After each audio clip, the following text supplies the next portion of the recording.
салом дӯстон, барои дастрас намудани доруҳо аз сайти софсавдору истифода баред. Барои зиёд кардани мӯи сар ё зиёд кардани риш ё барои зиёд кардани қувваи мардинагӣ ё барои зиёд кардани вазни худ ё кам кардани вазни худ ба рақамҳои рӯи экран муроҷиат намоед.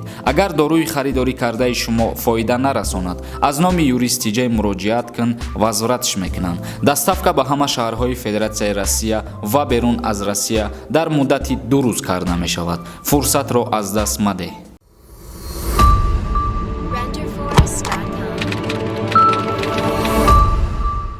ассалому алайкум ба ҳар як нафаре ки айни ҳол навори моро тамошо карда истодааст. мо имрӯз дар мавриди як мавзӯъ каме суҳбат мегзаронем ва баъдан ба саволҳое ки ба мо равон карда будем то ҳадди имкон саволҳое ки бисёртар такрорӣ нестанд ба ҳамво мо ҷавоб мегардонем. қаблан раиси шаҳри Душанбе муҳтарам Рустами Эмомалӣ дар маҷлиси вакилони халқӣ таъкид ва муроҷиат карда буд ки дар шаҳри Душанбе дарахтон ва гулҳои зиёд шинонида шавад, яъне ки шаҳри сабз ном бурд ва муроҷиат кард. ва имрӯз хушбахтона шахсан худи раиси шаҳри Душанбе Рустами Эмомалӣ дар назди масҷиди нав, яъне ки бисёриҳо медонанд аллакай масҷиди нав дар куҷо ҷойгир аст дар шаҳри Душанбе.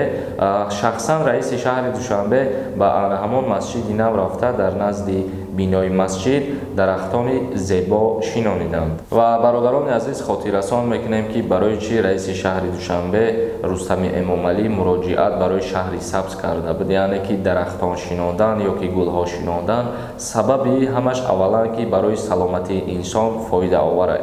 яъне ки вақте дарахт ва гулу гулзорҳо мешинонанд дар шаҳр, умуман дар ҳар куҷое ки дарахтҳо ҳастанд, дарахт оксигени тоза барои инсон медиҳад. яъне ки ҳар як инсоне ки ба кӯчаҳои шаҳр мебуранд ё ки ба як ҷо ба тамошо мераванд, барои саломатии ҳар як шаҳрванд шинонидани дарахт ё ки будани гулу гулзорҳо и фоидаовар аст. ва шахсан Рустами Эмомалӣ имрӯз дар даромадгоҳи масҷиди нав 2 дарахте бо номи Платон ки 60 сол умр мебинанд шинонд.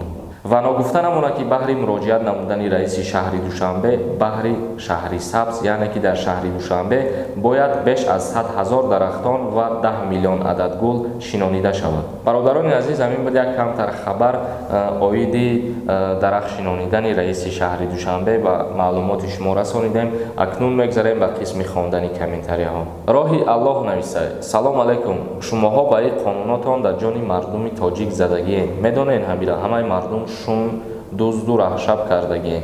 ба ҳамин раҳ маҳкамтон чӣ ба иминоита дурӯғ мегӣ? кира 7000 сомон аст. ай худо наметарсен дурӯғ мегин? камтар ай худо тарсен 12000 сомон аст. ҳамин қасум дошта бошӣ документа намебинанд, билета мефурӯшанд 12000 сомон. беномусо камтар фикр кунед, рӯтона сиёҳ накунед.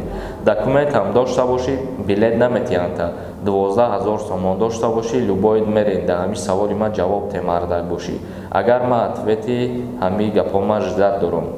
агар та мардакӣ мара дар ҳамин саволи та ҷавоб додан боша, хоб бо диққат гӯш ки бародари азиз, аввалан ки дар инҷа бадбахти рӯсиё айби тае ки та 12000 сомон метиҳу ба Россия мере. вақте ки давлат яъне ҳамун ширката муқаррар кардагияи нархи муқаррариша 7000 сомон, мисол мегирем, агар та ба ҳамуҷа мераю 7000 сомон да кору туғрӣ намешавад, вале тра 12000 меган ё 15000 меган, та худат меброри 100 пул метӣ. тра ягон кас маҷбур намекунад ки брор 12000 теу ба Россия бира. ӯ 12000 ё 15000 ки та метӣ билет мегирӣ ӯ ба Россия мере, ҳамура метавонӣ ки дар инҷа 5 моҳ 6 моҳи дига истифода кунӣ, хуб бихӯрӣ бигардӣ бо аҳли оилаи худат. ва оиди документ доштан надоштан мегӯӣ ки агар документ надошта бошиам 12000 сомон метӣ, мерай рӯта сиёҳ кардӣ бародари азиз. барое ки чандин одамо ҳастанд, мо ҳар рӯз худмон қариб ки дар даруни ҳамихели корҳое мебинем, медонем. одамҳо моҳош қати даводав мекунанд, ҳуҷҷат доранд, яъне ки падараш модараш гражданство дорад, ҳамурам итак рафта наметавонад. та ба 12000 сомонат мехезӣ ба Россия мере. хоб та 12000 додиву билет гирифтӣ, дар самолёт шишти рафтӣ, лекин ҳамира бидон ки вақти ҳуҷҷат надорӣ, ягон асос надорӣ, аз аэропорт ҳуҷҷатра мегардонанд. дар инҷа та двайное месӯзӣ. барои ҳамин бародар як чира фикр ки андеша кун, ба фикр ақидаи худ баён кун. чунки дар инҷа бисёри нафар мегӯянд 10000 15000 мо метиҳем, мегӯем ба Россия мерем, бародарони азиз, ҳамин қадар суме ки шумо расход мекунед, то 20 000 сомона расход мекунед, камтар сабр кунед, дар ҳамин Тоҷикистон бестед, қарз қабула накунед. ҳамун пулеро ки шумо дар билет расход мекунед то 20 000 сомона, ҳамунро дар зиндагии хитон дар ҳамин душанбе ё ки дар ноҳияҳо қарор доред масраф кунед, ӯ хубтар аст. чем авие ки шумо мегӯед мо 20 000 расход кардем ба Россия рафтем, 20 000 қарз кардем ба Россия рафтем. вақте ки шумо 20 000 қарз мекунед Россия меред, дар Россия ба мисли пештарак кор ба ҳама шаҳрвандо, ба ҳама мигрантҳо таъмин нестай айни ҳол.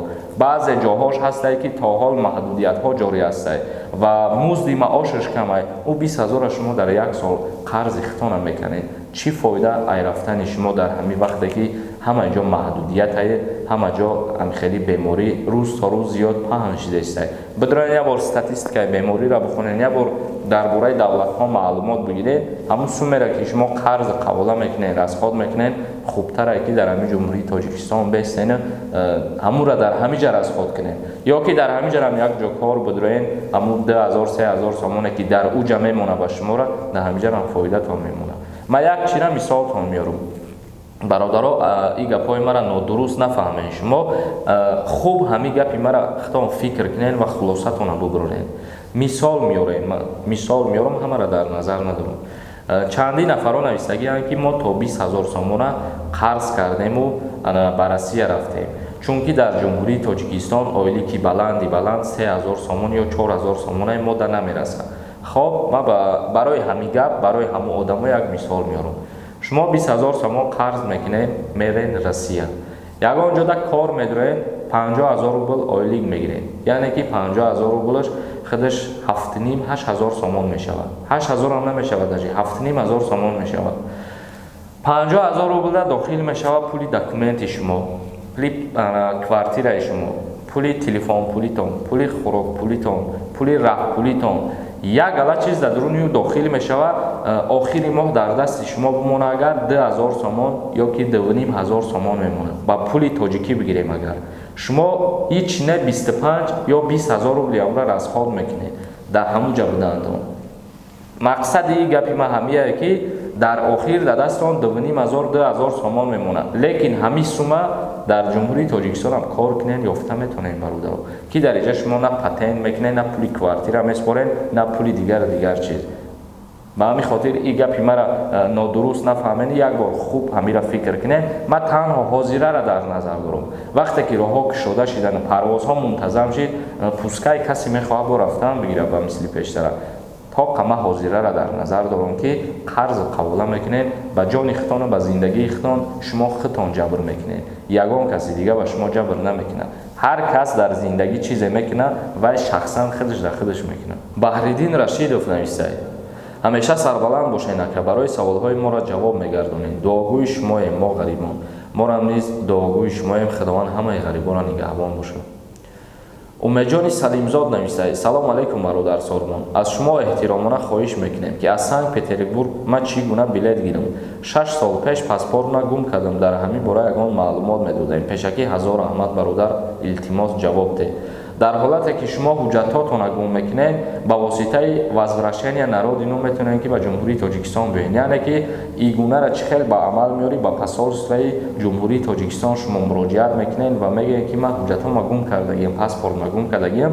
ӯвой посолство дар шумо справка метиҳад ва шумо ба воситаи ҳамун справка метонед ки ба Тоҷикистон биёед. ва агар шахсое ки берун аз Москва қарор доранд, посолство аз ӯ дурай, метавонанд ки ба коркунои консулгарии ҷумҳурии Тоҷикистон дар ҳамун шаҳрҳои қарордошташон муроҷиат кунанд. сафар диловар нависад: салом акаи Сорбон, мо билет дорем прямой Внукова. мо документ надорем, ба ҷиноят кашида мешавем. 20 декабр пешакӣ раҳмати худо. вақте ки аз ҷумҳурии Тоҷикистон прямой мерем ба Федератсияи Россия бе воситаи ягон давлати дигар, ин ягон ҳуқуқвайронкунӣ ё ки ҷиноят ҳисоб намехӯрад. дар ҳолате ки маҳдудият ҷорӣ аст ва ҳукумати ҳамун давлат худаш тасдиқ карда гуфтагие ки ман аз ҳамин число марзҳои худма баста мекунам барои ҳама шахсиятҳо. агар дар ин ҳолат шумо сум битенед, ба воситаи сум агар сарҳада убур кунед, ба Россия дохил кишидед, мутобиқи кодекси ҷиноятиш моддаи 322 ба ҷавобгарӣ ҷиноятӣ кашида мешаванд ҳамон шахсиятҳое ки ҳамин кирдора ба амал меоранд. Муродбек нависад: салом алайкум бародар, дар Санкт Петербург духтури дандон набоша аз Тоҷикистони худамон илтимос ҷавоб те пешакӣ раҳмати калон. Мутаассифона намедонам бародар, аммо як касе ки ҳастем мо вая реклама мекунем, ӯ дар Москва қарор дорад. Кулоби Тиҷей нависад: салом алайкум юрист Тиҷей, ҳамин савола ҷавоб те илтимос. Камера кардан кормандои ГАИро камера кардан ғайриқонун ё ки не? Илтимос ҷавоб де. Бародари азиз, пеш аз ҳамин савола ҷавоб додан ман ба ту як мисол меорам ва ту ҷавоби хита мегирӣ. Мисол мегирем, ту корманди ГАИ-тра маън мекуна, байни шумо ягон муноқиша сар мезанад ва шумо ҳамихе ҷанҷол мешавед. Баъдан кори шумо судӣ мешавад, процесси судӣ сар мешавад. Ту ба воситаи чӣ корманди ГАИ-ра доказат мекунӣ, яъне ки аз ҷониби худа чӣ гуна ту факт меорӣ. Зеро дар қонунгузории ҷумҳурии Тоҷикистон дар ҳамин китоби ГАИ дар ягон ҷош омадагӣ нестае ки коркуни ГАИ-ра ба навор гирифтан ғайриқонуние ё ки мумкин нестае. این حالت‌ها ممکنه، یعنی در کاری هسته. برای این حالت‌هایی که رفت‌های سودی می‌شود، پروسس‌های سودی می‌شود، همچون یک فکت از جانب شهروند عادی دستور پیشنهاد کرده می‌شود. برادران عزیز، ویدیو را جنببست می‌کنیم. ویدیوهای نوی ما را انتظار باشین. در کانال یوریست تیجی ابونه شدن فراموش نمی‌کنیم. خداوند همه ما و شما را نگهبان باشد.